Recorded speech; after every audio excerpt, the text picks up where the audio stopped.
Hello, hello, hello. This is going to have a clickbaity title like "Why I Dump My Guitar Pedals" or something like that. We was talking about this in the live stream the other day, and somebody asked, "Oh, what are you using instead of your pedals?" For many years, many years, since about 1999, that long ago, I was using Roland VG virtual guitar modelling pedals with my recordings. The main reason behind that was because for me at that point in time it was the best way of getting a good clean signal into my computer to record, music. The easiest way of doing it. But this involved having guitars that were equipped with GK2/3 pickups, because it uses a hex pickup for its processing. Not a problem. But over the years, I've upgraded from the VG9 to the VG8 to the VG88 to the VG99, and also the same with the bass side of things, V bass and the VB99. And I've used those units for many years, but there was nothing new. There was no new processors coming out, nothing of interest from Roland. And I'd contacted them, the Roland UK, regarding the mixer, the digital mixer I was using. I got no help there, and I thought, well, they're not supporting the hardware anymore. One day this stuff is going to stop working. It was always in the back of my mind that one day I'll switch it on and it wouldn't work, and it'd be hard for me to source a new unit. And it was niggling me. But all along this time, I was noticing that software was taking over, was doing a very good job of providing, well, I won't say virtual, I guess I could do amp simulation, virtual guitar modelling processing. I've tried Amplitude by IK Multimedia, but there was something about that was just a bit off. What's the one?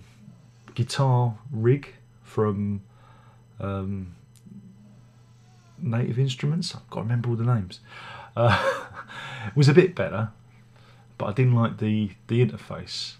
But now I found this a while back. It's a company called Positive Grid. They do this thing called Bias FX2.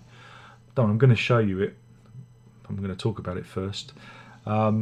And for me, this is the most realistic sounding and most flexible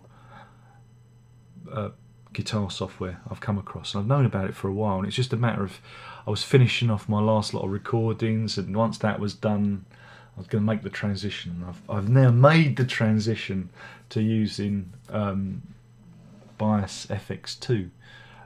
Again, you can build your pedal board.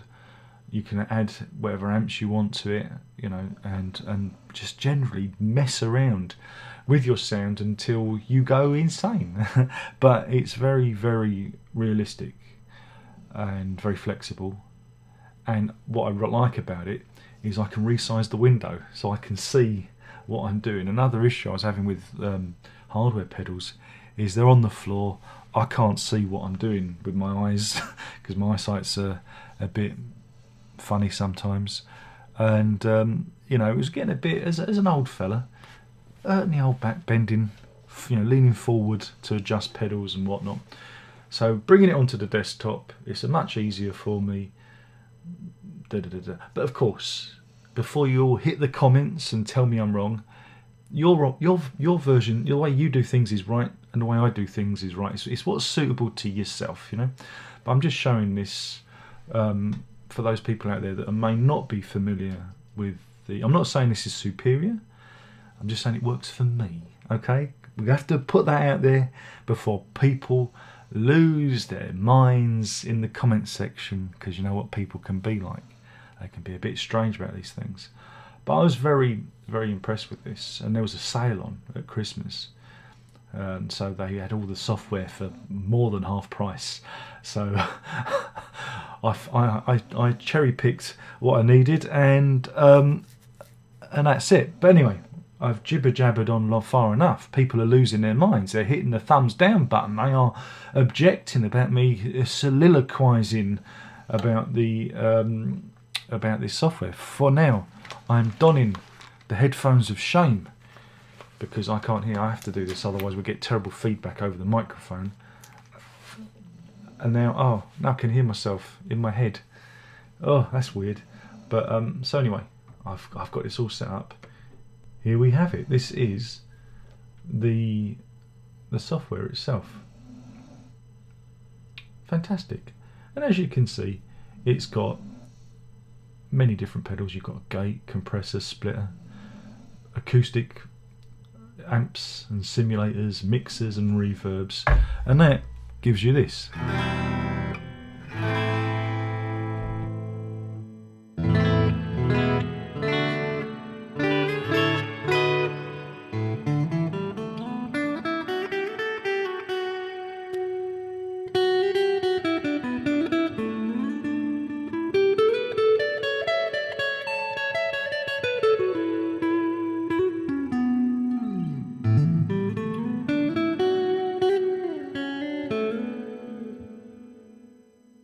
As you can hear, that sounds lovely.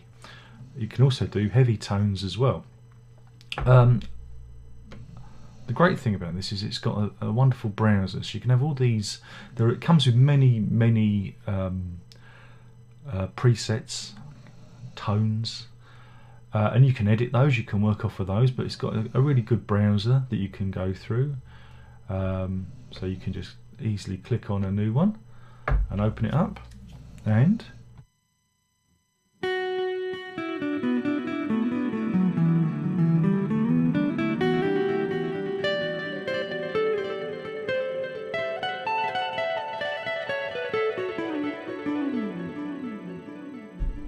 you get the idea.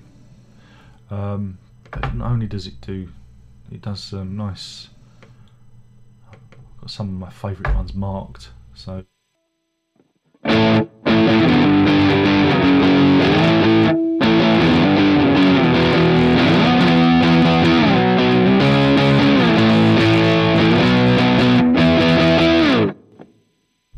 You get the idea. It can do all manner of tones. It's very flexible. But what we'll do is if you want, I'm trying to think. How do I clear it? How do I clear a? This is where I don't know how to use the software. Oh, how embarrassing! He doesn't know how to use it. But what we can do is I'm just clicking on you for some reason. Is we can start up a tone. We can clear it.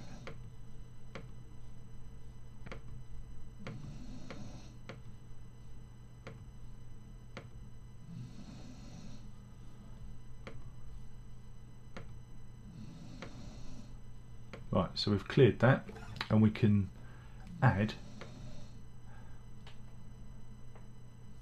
a noise gate or filter. You know, it's got all the factory pedals are there, or you can maybe add a compressor. So we can add a compressor. Let's just add that one.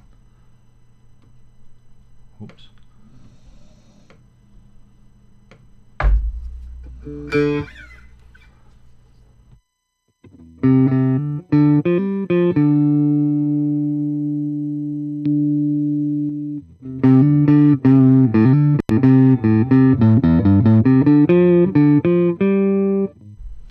So you can hear it's gated and compressed. Not much adding, but we can add maybe add a booster or some drive. Let's go for vintage overdrive. There we go. That gives it a bit more grit.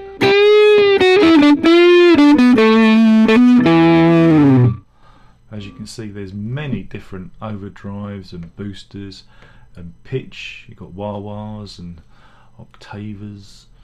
You can again EQ. You can shape the EQ in the app. Modulation. You want choruses and swells and phases. Let's add a flange.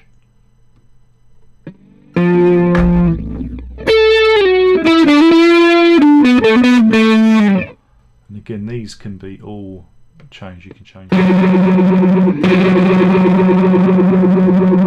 it go crazy.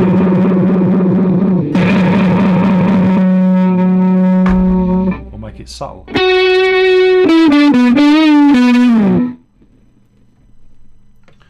And then, if you want, we can even add delay, and there's some real great delay stuff going on here. We've got this like kind of tape echo, which is really cool. Oops.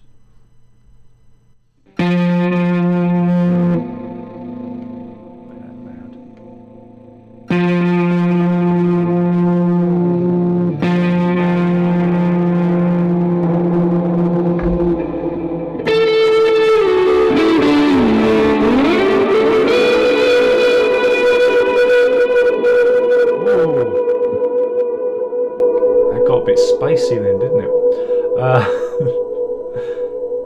But you get the idea. You can do anything you want. Oh, of course, you can also change the amps up as well. So if you want, you've got a 59 tweed. You can go for high gain. There's crunch, high gain. Even got bass. You can even use the bass with this, and I will switch out in a minute, so you can hear what the bass sounds like. So yeah, if you want to change it to a British lead, it'll even change the speakers, and you can change the speakers. And look, you can alter where the microphone is, so you can actually.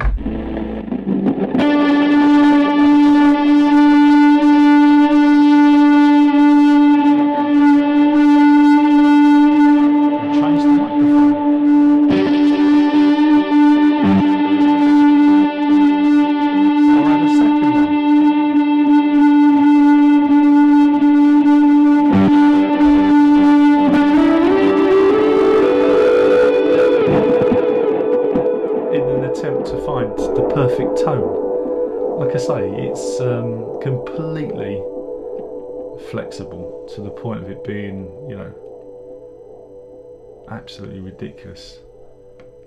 You know, you can just do anything with it.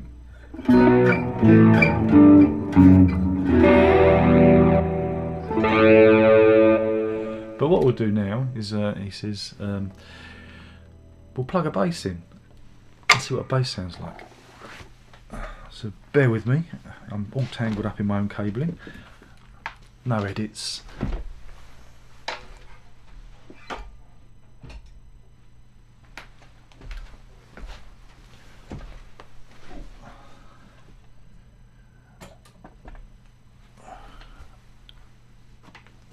Right, here we go.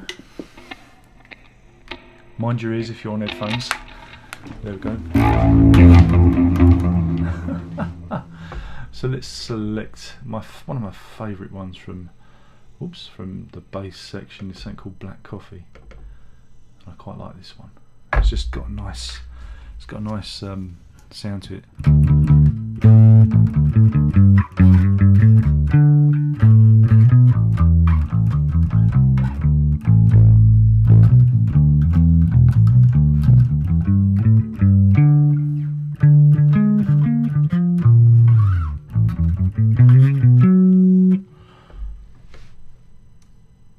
If you want something a bit heavier, is this the heavy one? No.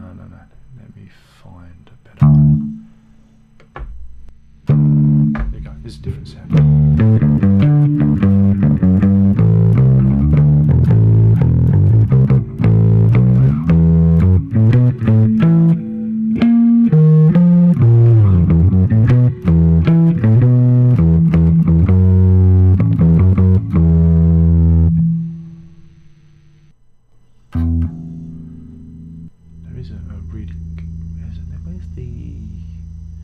That's the Ace of Spades one.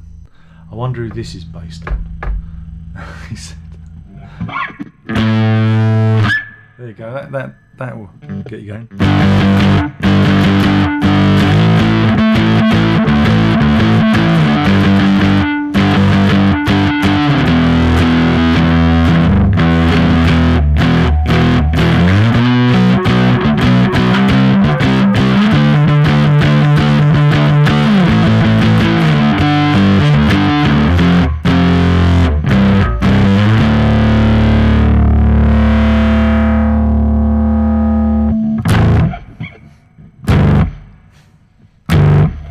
yeah.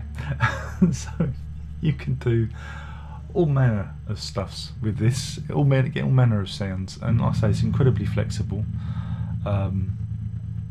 You can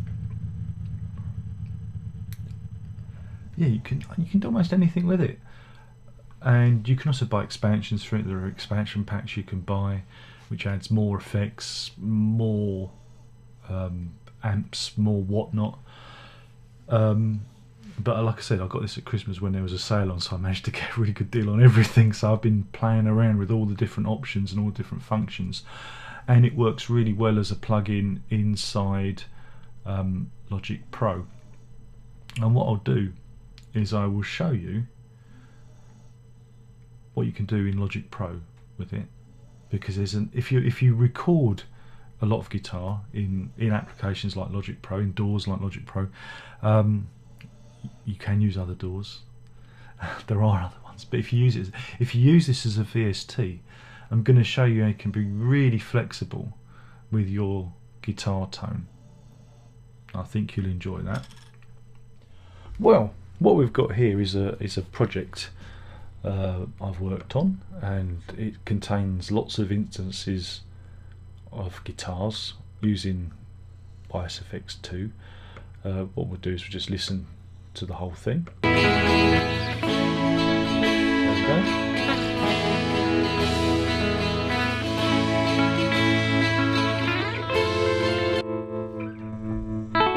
So I'm highlighting one guitar.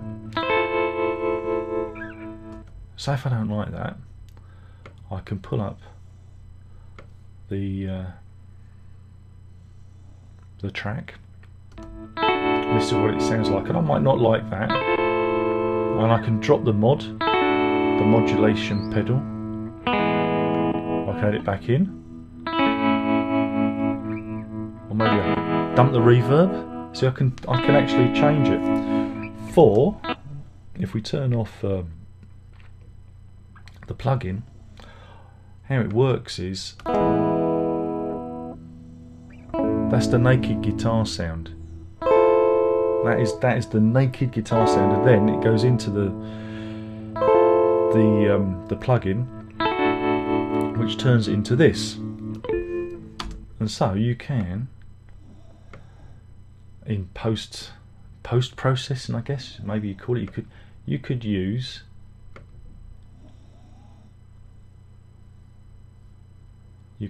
a different plugin preset to change the sound. So you could turn it into this.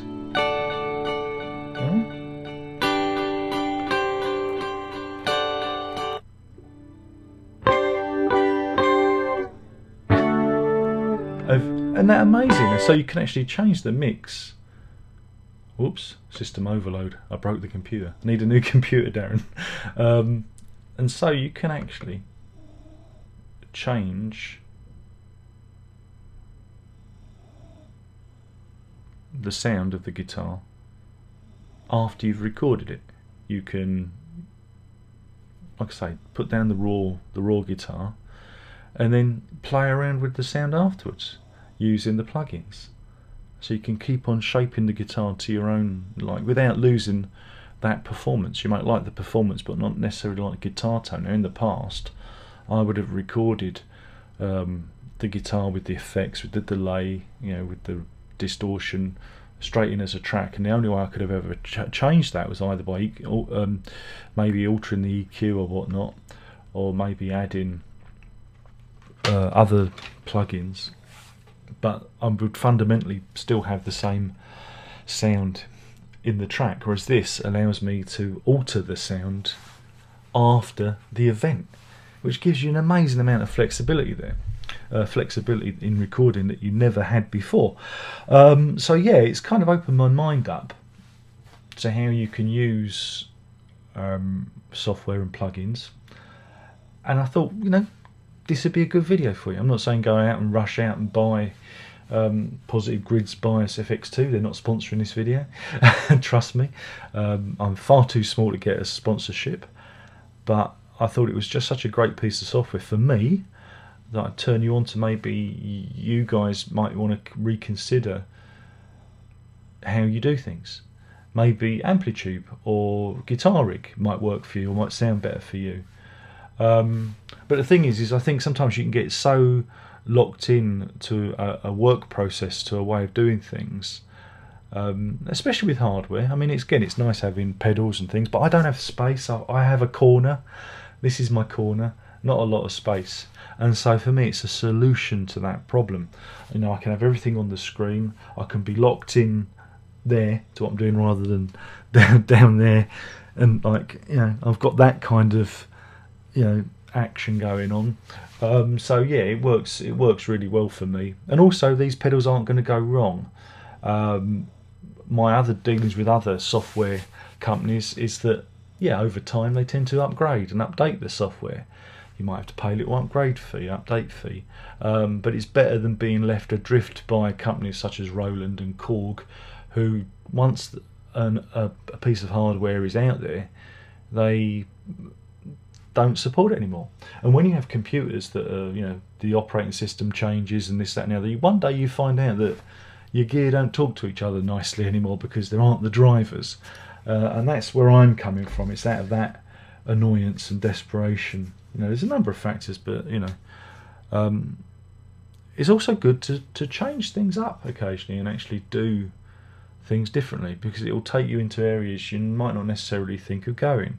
You might use tones and sounds that you wouldn't necessarily discover. Again, with Bias FX2, you can move your virtual pedals around and create all sorts of weird sounds. You can have 20 delays in a chain if you wanted. You know, you can really have a game with it and really have fun, coming up with new and interesting tones. So yeah, I mean, it's just something for you to consider. It's the way I'm doing things, and my next set of recordings will be recorded this way. So yeah, that's it. This is what I'm doing now. This is, like I say, using software, ditching a lot of the hardware. I've still got my looper pedal because I haven't figured out how to do a software version. I'm not happy with any of the software solutions out there for that. So I've got this really convoluted guitar goes in to the software, into the plugin, comes out of the plugin, goes into the hardware, and goes back into the computer again on a separate channel, and I've got it all routed so it doesn't feed back on itself.